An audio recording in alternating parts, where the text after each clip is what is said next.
뉴 논스톱 그리고 내조의 여왕 많이들 좋아하셨죠. 김민식 PD님 자리에 모시겠습니다. 안녕하십니까? 안녕하세요. PD님께서 이제 MBC를 한 24년 정도 다니시다가 네. 한 3년 전에 이제 퇴사를 하셨어요. 네. 그리고 많은 은퇴를 하시는 분들이 네. 가장 현실적으로 걱정하시는 게 사실 경제적 어려움일 것 같거든요. 그렇죠. 은퇴를 하시고 나서 요즘 생활은 좀 어떠세요? MJ 드마코의 부월 추월 차선을 읽은 것이 40대 제가 그 책을 읽은 것이 저한테는 제 삶의 어떤 그 재테크나 경제 생활에 있어서는 분기점이 됐고요. 터닝 포인트. 부자가 되는 길에는 세 가지 길이 있는데 인도가 있고 서행 차선이 있고 추월 차선이 있는데 인도를 걷는 사람들은 부자가 되고 싶은 욕심에 부자처럼 쓰면서 산다.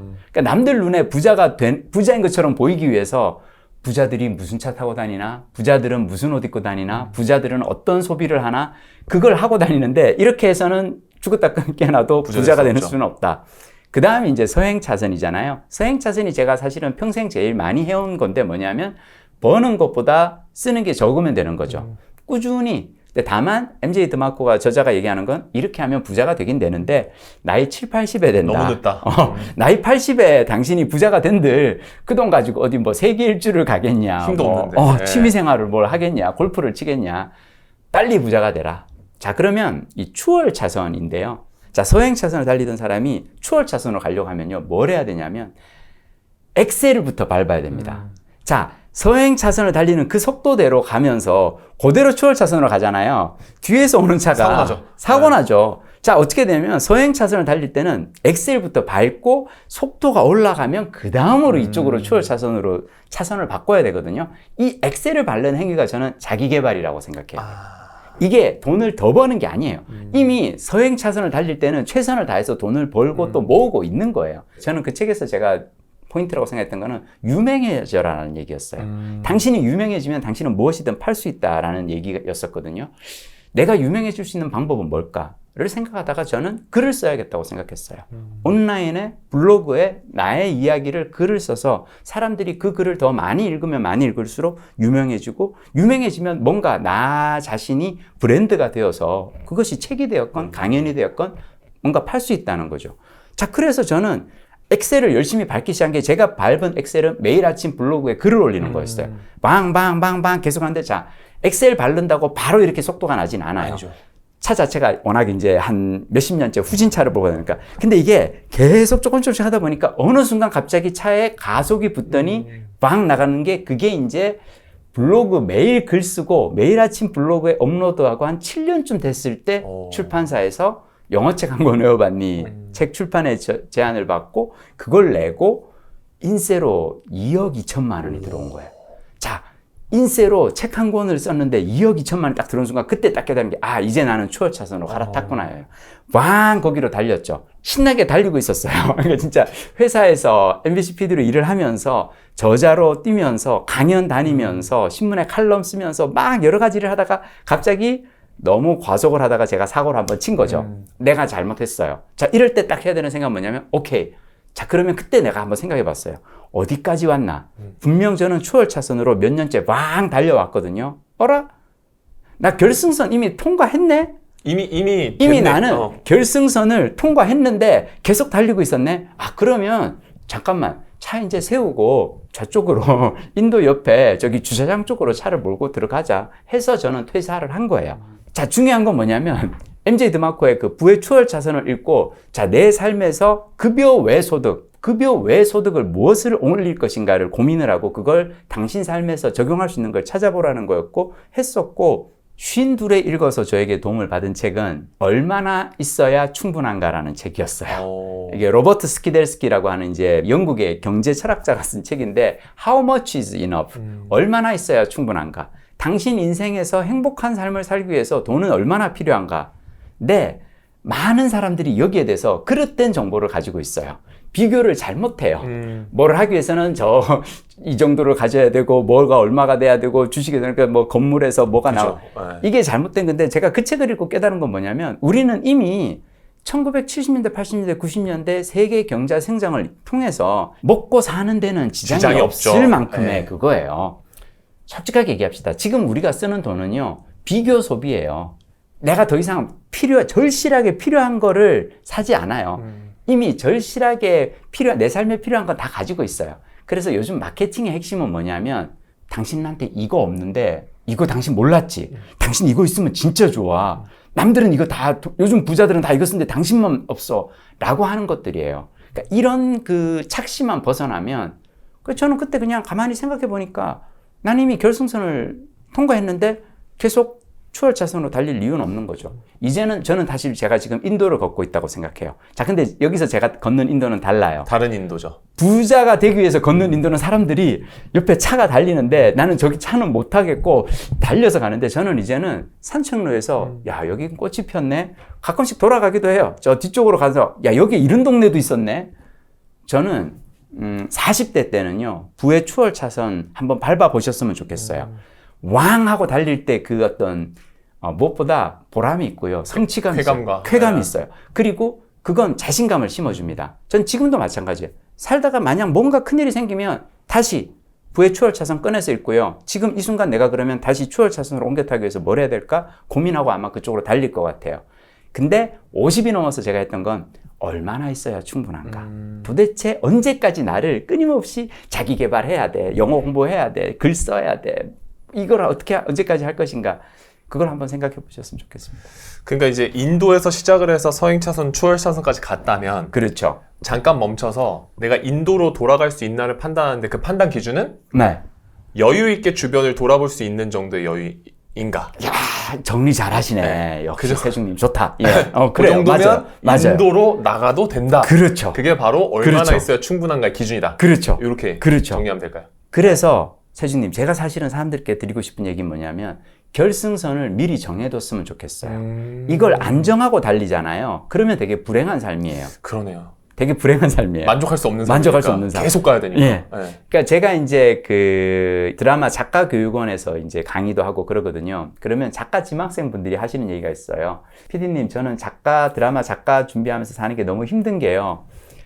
공모전 당선되면 저는 되는 줄 알았는데 당선되고 나니까 아니야. 공중파에서 미니를 해야 돼. 그래서 미니 한 편 하면 되는 줄 알았더니 아니야. 미니에서 시청률이 얼마가 넘어야 돼서 미니 그러면 시청률 넘으면 되는 줄 알았더니 아니야. 이거를 3년 동안 몇 편을 꾸준히 해야 되고 그러니까 열심히 달리는데 결승선을 누군가가 자꾸 저기까지 가면은 뒤로 미루고 저기까지 가면 뒤로.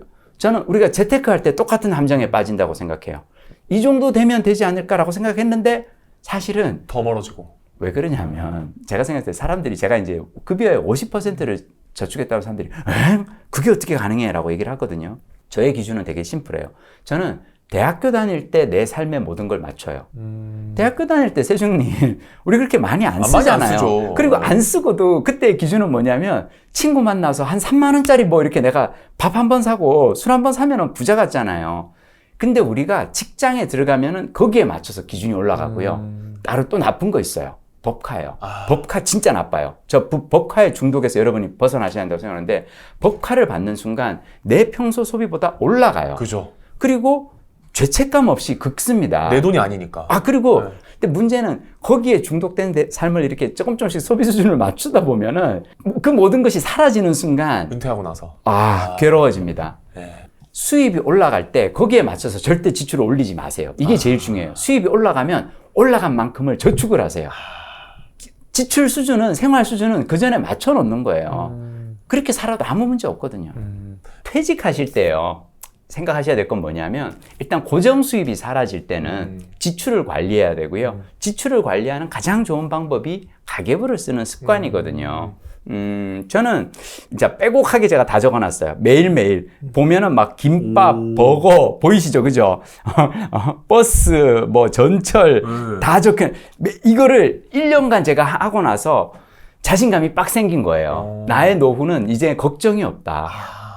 가계부를 1년 쓰고 나면은요, 걱정이 사라집니다. 예측이 되니까. 예측이 되니까. 사람들이 두려운 건 언제 두렵냐면 예측이 안 될 때 두렵거든요. 그렇죠. 네. 근데 1년을 하고 나면은 심지어 제가 1년 하고 나서 가계부 맨 마지막에는 매달 나가는 고정 비용은 과연 무엇이 있는지 그리고 연간 나가는 고정 비용은 세금이나 이런 거는 얼마 정도 되는지 이런 것까지 다 계산을 하고 나니까 생각보다 노후가 그렇게 어렵지 않겠네. 할만하네. 할만하네. 그리고 또 하나 중요한 거. 저는 명퇴를 했거든요. 명예퇴직은, 그러니까 말이 좋아서 명예퇴직이 사실은 구조조정이에요. 구조조정으로 회사를 나오면은 실업급여가 나옵니다. 실업급여가 한 1년 가까이 나오고요. 자, 여러분이 실업급여를 받으실 때까지 여러분들은 회사를 다니시는 게 여러분의 목표가 돼야 됩니다. 내 손으로 사표 내면 안 나와요, 실업급여는. 실업급여는 구조조정이라든지 퇴사라든지 정년퇴직 같은 그런 그 불가피한 퇴직의 경우에는 이제 고용보험에서 실업급여가 나온단 말이죠. 저는 실업급여 받으면서 계속 지출을 관리를 했어요. 그리고 간간히 들어오는 일들이 있죠. 뭐, 저 같은 경우는 이제 진로 특강이라든지 저자로서 이렇게 도서관 가서 하는 그런 그 수입들을 기록을 해보고요. 자, 중요한 건 가계부를 쓰는 이유 중 하나는 뭐냐면 주간 결산하고요. 월말 결산하고요. 분기별 결산을 합니다. 이를테면 월말 결산을 했는데 지난달에 마이너스가 심하잖아요. 그러면 다음 달에는 지출을 어디를 줄여야 될까를 고민을 해야 됩니다. 회사 다닐 때 저 이런 고민 전혀 안 하고 살았어요. 네. 어차피 마이너스가 돼도 다음 달에 월급이 들어오니까. 나오고 또 짝수달에 보너스 들어오고 연말에 뭐 이렇게 연말 보너스 들어오고 하니까 그런 거 신경 안 썼거든요. 자, 이제 퇴직하고 나니까 지출을 관리를 해야 되고, 근데 다행히 제가 그렇게 지출이 많지가 않았어요. 평소에 늘 지출이 그렇게 많지 않은 편이다 보니까 1년 지나고 나서 연간 결산을 했는데 플러스가 된 거예요. 그러니까 그냥 실업급여 받고 간간히 들어오는 작은 일을 했는데도 최종 연말 결산에서 플러스고, 그 다음에 결심을 했죠. 난 이제는 정규직 일자리는 더 이상 얻지 않겠어. 근데 제가 지금 피디님 네. 얘기 들으면서 정말 좀 약간 띵 했던 게 뭐냐면, 네. 보통 이제 은퇴하시는 분들이 생각하시는 게, 나 이제 뭘로 또 돈을 벌지를 많이를 생각하시죠. 그렇죠. 반대로 내 지출은 얼마였지를 보통 생각을 안 하신단 안 말이에요. 하시죠. 예. 근데 지출을 먼저 알아놓으면 진짜 내가 어느 정도의 직업을 구해야 될지가 나오니까 그렇죠. 행복하게 더 살 수 있겠네요. 그렇죠. 예. 그리고 사실 나이 50 넘어서 회사 다니다가 나오잖아요. 그러면 일단 기본적으로 내가 벌 수 있는 건 그냥 최저임금 수준이라고 생각해야 돼요. 그러니까 회사에서 큰 회사 다니면서 높은 자리 관리자로 있을 때 그때 급여를 수준을 기대하면 안 되고요. 그러면 최저임금보다만 잘 벌 수 있는 일은 뭘까? 자, 그리고 최저임금 일하면 차라리 그 돈 벌 바에야 그냥 나는 즐겁게 노후를 즐기겠다 라고 하면은 그 둘 중에 선택만 하면 되거든요. 퇴직을 하신 분들은 뭐 지출을 이렇게 통제하면 되겠지만, 그렇죠. 한 30대 후반 40대 정도 돼가지고 이제 당장 돈 많이 들어가고 이제 네. 거주비 뭐 들어가고 아이들 교육비 들어가고 하시는 분들 파이프라인 만들려고 많이 하잖아요. 그렇죠. 그럼 회사 다닐 때 좀 자기 개발 같은 거 어떤 식으로 해서 파이프라인을 만들고 이런 방법들이 좀 있을까요? 좋은 지적입니다. 저는 무조건 저축부터 하시라고 얘기 드리고 싶어요. 많은 사람들이 투자라 그러고, 또 어떤 분들은 재테크 전문가들 중에서는 그 저축을 하면은 손해다. 오히려 요즘같이 막 이렇게 막 가는 시대에는 차라리 빚을 내서 투자하는 게 낫다 하는데, 저는 그렇게 생각하지 않아요. 저는 진짜 반대인 게, 빚을 내서 투자하잖아요. 크게 손해볼 수가 있어요.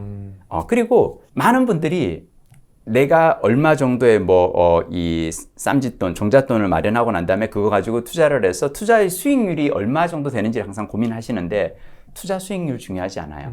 급여의 수익률이 얼마인지를 보셔야 됩니다. 내가 급여가 100만 원인데 100만 원 중에서 50만 원을 저축을 하잖아요. 그러면 100만 원 벌 때마다 50만 원씩 남아요. 그럼 급여의 수익률이 50%입니다. 근데 내가 월급이 100만 원인데 카드 내고 뭐 내고 하고 나면 카드비 청산하고 보면은 꼭 한 10만 원씩 비어. 그래서 할 수 없이 매달 10만 원씩 내가 마이너스가 나서 그거를 마이너스 통장으로 운영하다가 연말 가서 보너스 나오면 근근히 그 마통을 정리한다. 이제 채우는 거죠. 채우는 네. 거죠. 자, 그럼 이분은 급여의 수익률이 마이너스 10%인 거예요. 이분은 절대 부자가 될 수 없습니다. 급여의 수익률을 플러스 몇 %까지 가져가느냐가 관건이라고 생각하고요. 저는 기본적으로 투자를 별로 해본 적이 없어요. 저는 주식 평생 한 번도 해본 적도 없고, 저는 사실 40 넘도록 집도 없이 살았었거든요. 예, 저는 다만 저축은 꾸준히 했었어요. 저축은 저는 꾸준히 했었고, 개인적으로 지금 여러분들께 권하고 싶은 투자는 자신에게 하는 투자예요. 나한테 하는. 자기 자신에게 하는 투자가 제일 남는 투자고요. 자테크가, 저는 재테크보다 자테크라고 얘기하는데, 자기 개발, 자테크가 좋은 거는요, 손실이 전혀 나지가 않아요. 나한테 했기 때문에, 오로지 다 나한테 남아있는 거기 때문에. 제가 솔직히 말씀드리면 부끄럽게도 저는 퇴직연금이 수익률이 마이너스 30이거든요. 오. 왜냐하면 제가 퇴사한 게 2020년 12월 31일이고 네. 그때 2021년 1월에 제가 이제 퇴직금을 가지고 IRP 이거 하러 갔더니 그때가 이미 최고점, 역사상 최고점. 예. 근데 되게 바보 같은 게 그때 제가 은행에 갔을 때 그 IRP 그 이 투자 상품들의 그 수익률이 지난 6개월간 플러스 30이었어요. 나 막 미치겠더라고요. 야, 내가 6개월 먼저 퇴사해가지고 더 가겠다. 이걸 넣어놨었으면 내가 1억을 넣어놨으면 1억 3천이 되는 건데 이걸 바보 이제라도 넣어놔야지 하고 넣어놨는데 자 6개월 동안 플러스 30을 찍는 상품은 다시 6개월 동안 마이너스 30을 찍을 수 있더라고요. 네. 이게 항상 평균 회귀가 있는데 우리가 이걸 항상 놓치잖아요. 그래서 제가 다시 한번 느낀 게 우리가 가장 조심해야 될 건 뭐냐면 나 자신의 욕망이로구나. 전 지금도 그래서 근데 저는 퇴직연금 마이너스 30이 났지만 즐겁게 은퇴 생활하고 자녀 저는 돈 벌 뭐 그런 걱정 안 하고 살거든요. 왜냐? 30년 동안 저는 급여의 수익률이 플러스 50%였기 때문에. 자, 30년 동안 플러스 50%의 급여 수익률을 가진 사람은 저는 사실은 15년치 연봉을 저는 이제 모은 거잖아요. 월급의 절반을 그렇죠. 항상 30년 동안 하니까 15년치 연봉을 저는 자산으로 가지고 있기 때문에 별로 남은 30년 사는데 걱정 없다고 저는 생각합니다. 그럼 이제 제가 또 하나 질문 드리고 싶은 게 뭐냐면 네. 투자 목적으로서의 부동산 말고 네. 내 집 그냥 그렇죠. 살 거, 그렇죠. 거주 목적의 집은 그렇죠. 꼭 한 채는 있어야 된다고 보시는 거예요? 있으니까 제가 퇴사를 했겠죠. 중요한 얘기입니다. 있으니까 제가 퇴사를 했고요. 또 중요한 거 저는 빚이 없습니다. 이게 핵심이에요. 부채가 전혀 없는. 없습니다. 빚이 없는 상태로 만들고 나서 저는 퇴사를 결심했습니다. 중요한 얘기네요. 네. 네. 빚이 있는 상태라면 계속 회사를 다녀야죠. 왜냐면 쪼들리니까. 쪼들리니까. 네. 제가 책을 쓰고 인세로 한 몇 억을 벌면서 급여 외 소득으로 엄청난 돈을 벌어들이던 시절이 몇 년 있었어요. 그러고 난 다음에 제가 모은 돈을 이렇게 보니까 이제는 큰 빚을 지지 않고도 집을 살 수 있겠구나 해서 그때 집을 산 거고요. 그리고 명퇴하는 시점에서 더 이상 이제는 부채는 없다. 부채를 싹 다 탕감하면서 명퇴를 했죠. 그러니까 이건 되게 중요한 것 같아요. 그러니까 살고 있는 집이 한 채는 있어야 은퇴는 할 수 있는 것 같아요.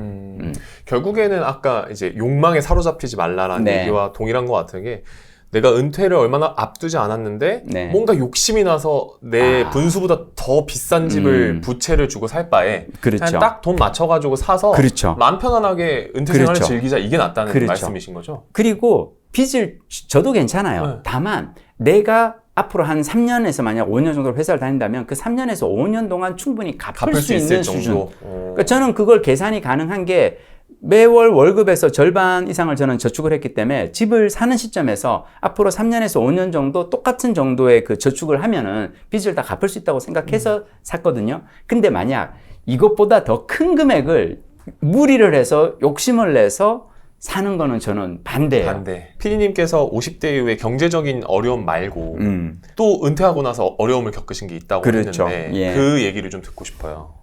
사실 은퇴하고 나면 제일 힘든 건 뭐냐면 삶의 의미가 사라져요.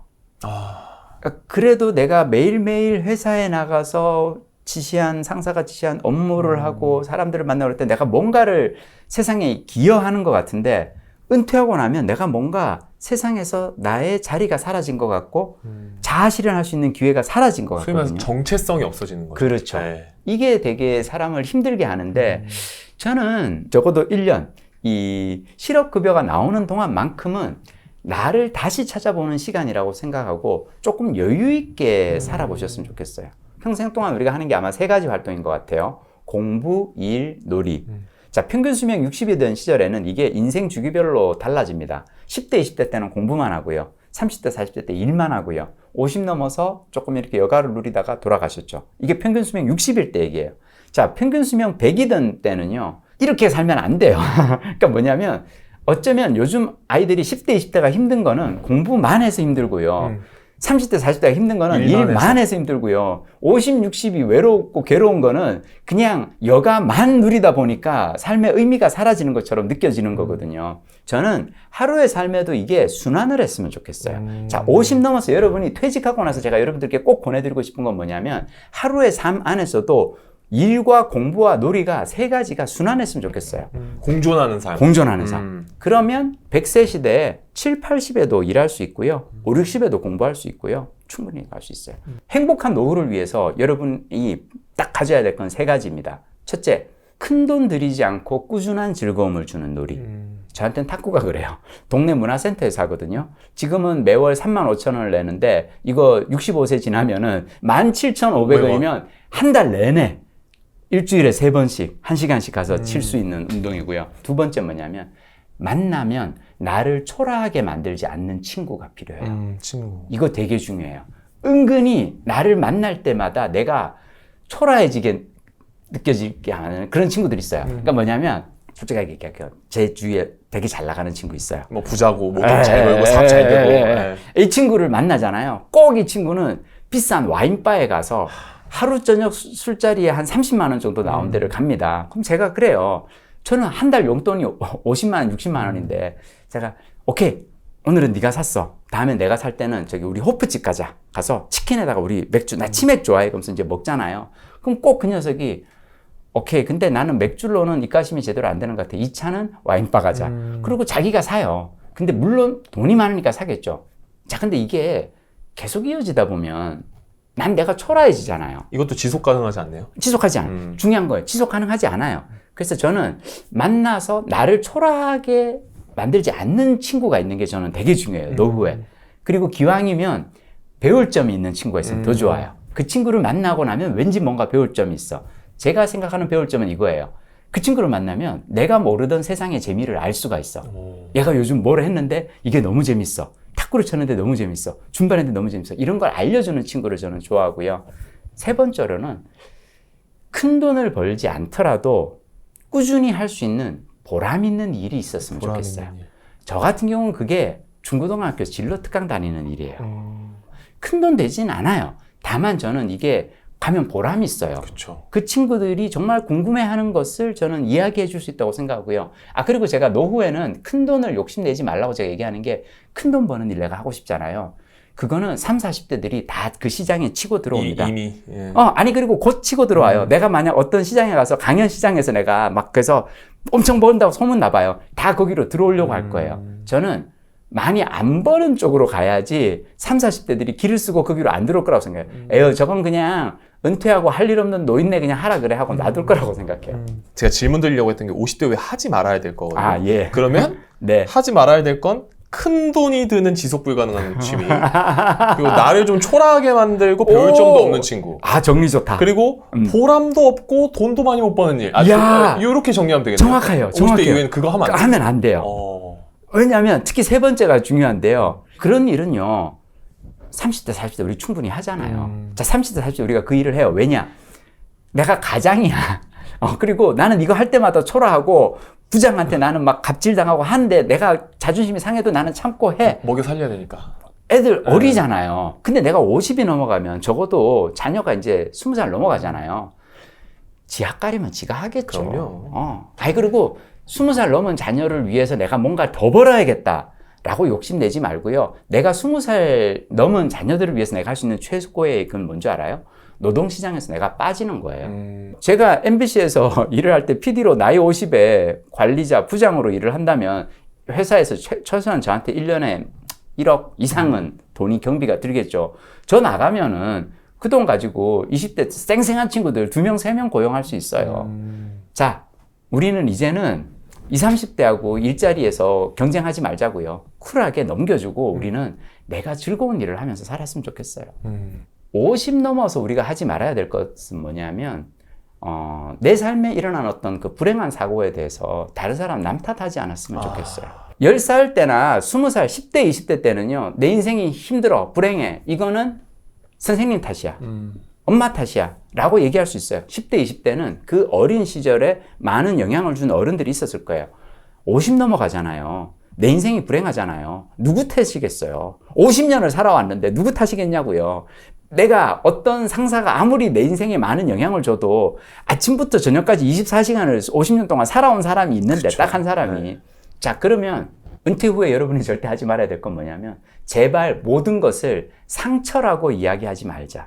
그 정신과 의사이신 김혜남 선생님이 쓰신 책에 내가 만일 인생을 다시 산다면 이라는 책을 읽다 제가 배운 건데요. 제발 모든 걸 상처라고 얘기하지 말자. 왜냐? 내가 어떤 일을 당했을 때 그거를 상처라고 얘기하잖아요.